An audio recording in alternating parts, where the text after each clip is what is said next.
What's the most awkward situation you've been in? TS late to post, but this story is pretty appropriate for this thread, so here I go. Around 12 years ago, I was a high school student living with my family in Japan. I got home from school one day around 6:30 p.m. because I had football practice, and the first thing I noticed when I got home is everybody was upstairs in their bedrooms sleeping. Now this was a simpler time where people typically only had the family computer, and ours was located in the downstairs of our house. So I am a young guy, everybody is asleep, and the computer with internet just so happens to be there. So I make an unsurprising decision to do what the boys do alone with the internet.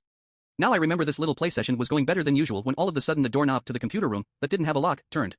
The door was not immediately swung open though, so I did have time to shut the internet browser and close up shop. And when the door slowly opened, my mom's best friend was just standing there.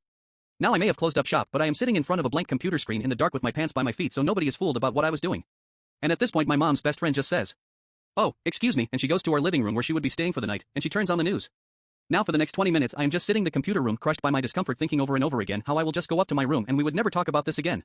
I had to figure out, should I sneak up, should I walk confidently, should I just wait till she went to sleep?